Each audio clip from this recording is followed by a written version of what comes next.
Hey you guys, and welcome back to the designer's room where we go beyond the lash line. My name is Uni and I'm a lash designer, lash design mentor, as well as mother.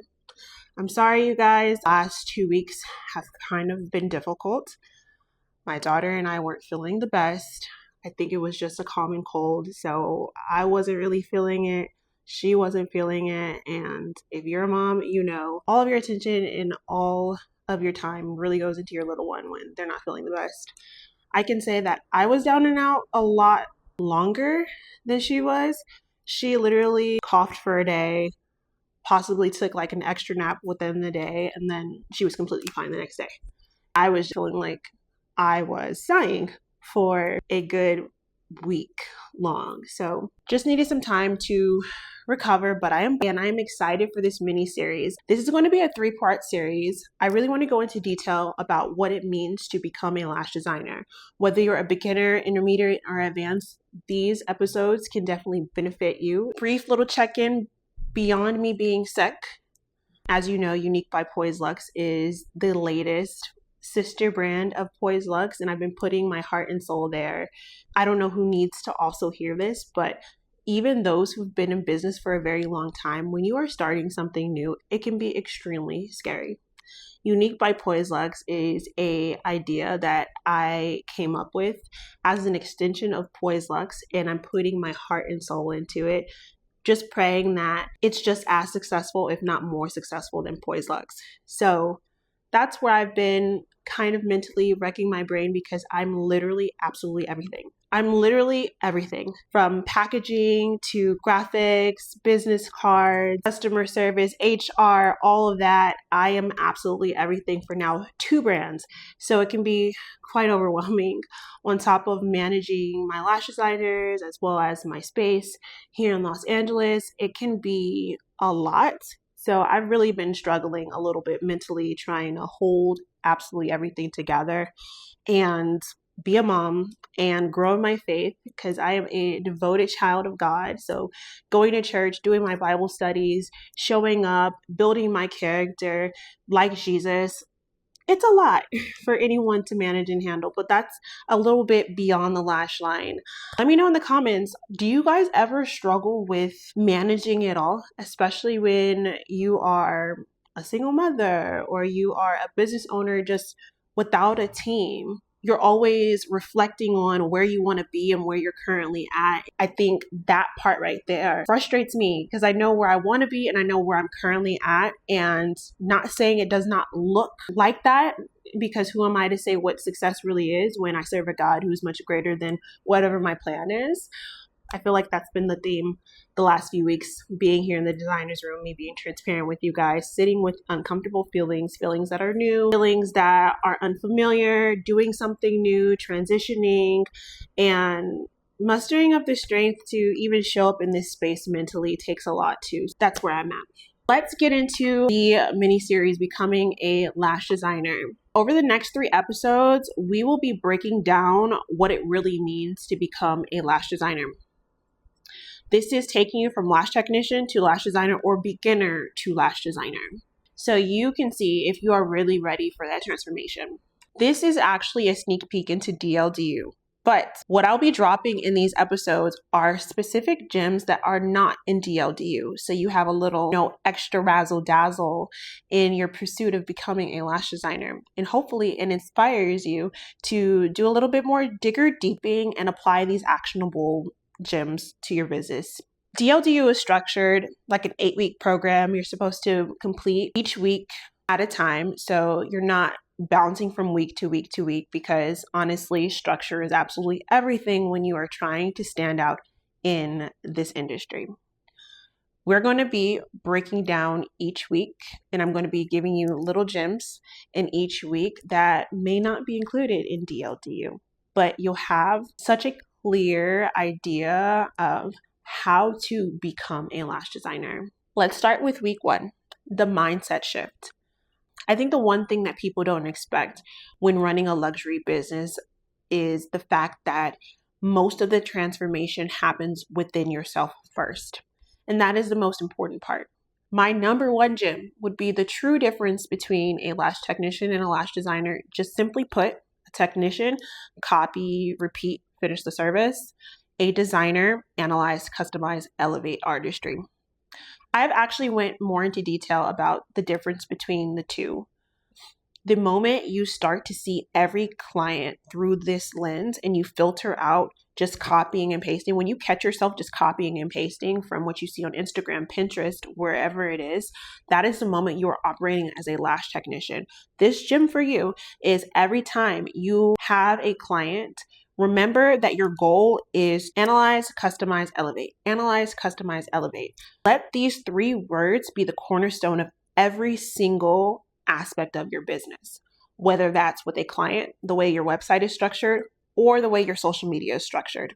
This transformation for Poised Luxe happened when all of the world shut down. It was literally when the entire world had shut down during COVID that I had the space to stop just operating as a lash technician. Fun fact, I used to draw a lot in middle school and high school, and it was realistic drawings. It was figurines, it was body parts, eyes, and things like that. So I had a lot of downtime to be able to reignite that passion for drawing and find a way to combine it with my passion for lashing at the time. Then I experimented with creating a prototype of the things I was drawing in physical form. Then it translated onto a client. I'm saying all this to say that that mindset shift that happened for me is what made all the difference in Poised Luxe being what it is today. Week 1 of DLDU goes exactly into how to have that mindset shift for your business so you are operating from a place of sticking out rather than blending in. You should ask yourself these questions and put them in the comments. I would love to have conversation there. Why do you lash? That's the number one question. Tell me, why do you lash? 2, what values or vision do you want clients to feel when they sit in your chair? When they come through that threshold of your business, what values or vision do you want clients to feel when they sit in your chair? Let me know in the comments. I'm going to reply to every single comment. So let me know. This mindset shift is the foundation. It's what will sustain you through every level of growth. It's time to transition into elevating your fundamentals. When I say elevating your fundamentals, isolation, the rule from, the basic 1-to-1 ratio for classics, knowing that anything 2D and above is considered volume, how to spike, different types of spiking methods, evaluating fundamentals. This is what I did within my business. When I had that mindset shift, I was trying to figure out ways, how can I take the fundamentals that I have in lashing already, tweak them a little bit to where they are still within the guidelines of what's acceptable for the lash industry, then take off with it. This is my second gem. Creativity doesn't start at advanced techniques. It starts with how you handle the basics. Number one example here for me, fanning is fanning, right? There's narrow fans, there's wide fans. No, at least for me, I decided to come up with divergent fanning. Divergent fanning is actually something that I created because I drew my designs first, had that mindset shift, analyze my fundamentals, fanning. How can I modify the fundamental to be embedded within that mindset shift? So that's huge. A lot of the times you can have two artists that apply the same map and the results are going to be night and day different. The reason why is because their understanding of those fundamentals are so different, but they are still within those guidelines. The goal for you after that mindset shift and you're transitioning into elevating your fundamentals, your artistry is about the thought process, not just the product or the map. Next, this is going to be week 3 of designing lashes, defining you. Dropping that little gem again, designing for individuals. This is all about the power of customization. This is the one thing. I feel like there are 2 or 3 things that really set my business apart, but this is the one thing that people 100% know Poised Luxe for, is the power of customization and transformation.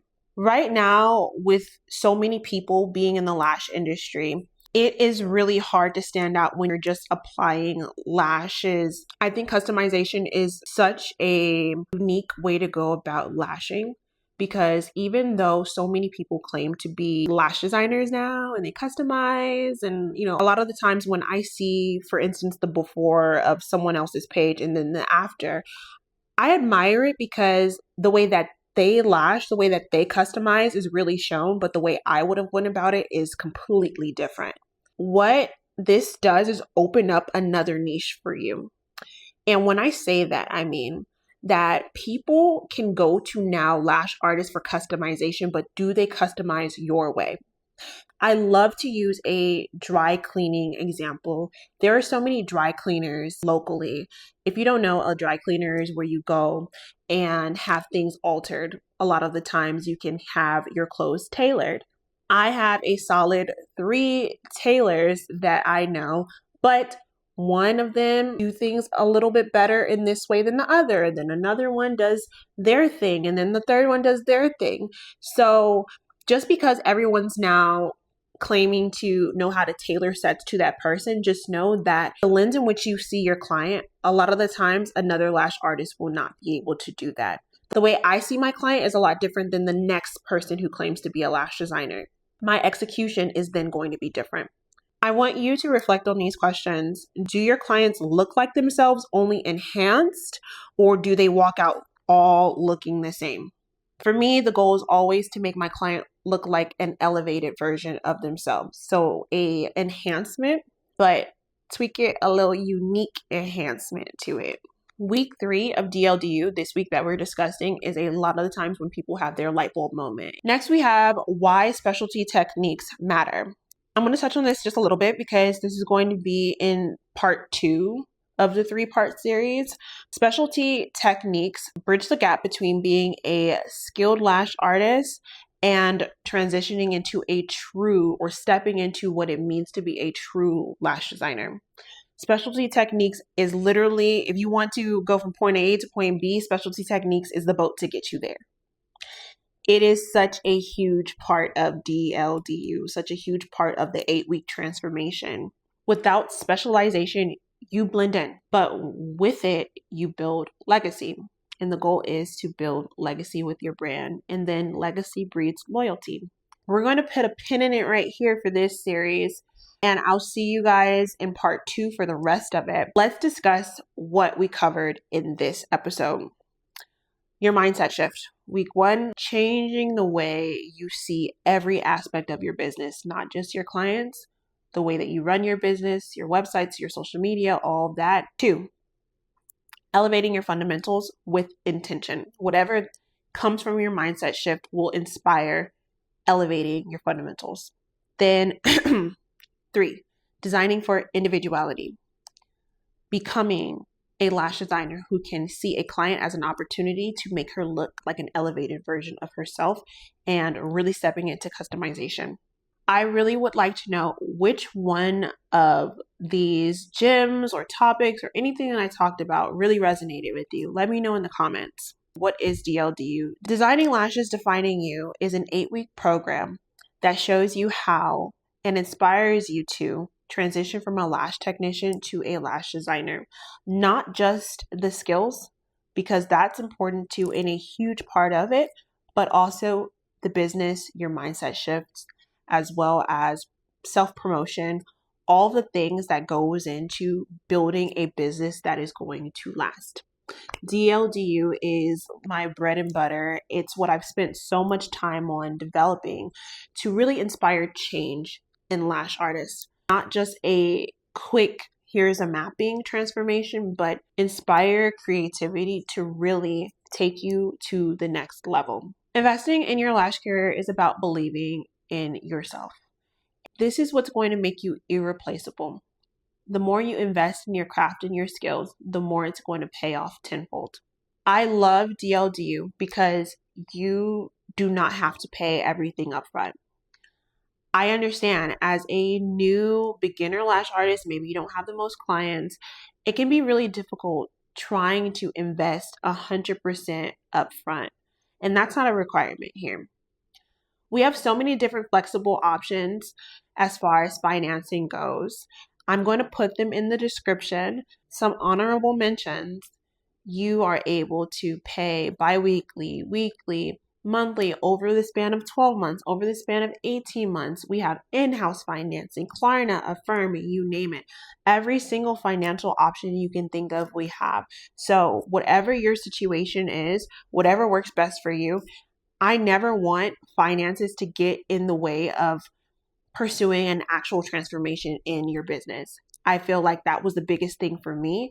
This 8-week program opens up the possibility of you truly experiencing a transformation and not being so overwhelmed with the financial aspect of it neither. If you're serious about becoming a lash designer and you love what you've heard so far, I'm going to put the link below so you can get started on your 8-week transformation. And that is all for today, you guys. I will see you guys again back here in the designer's room where we go beyond the lash line. Bye.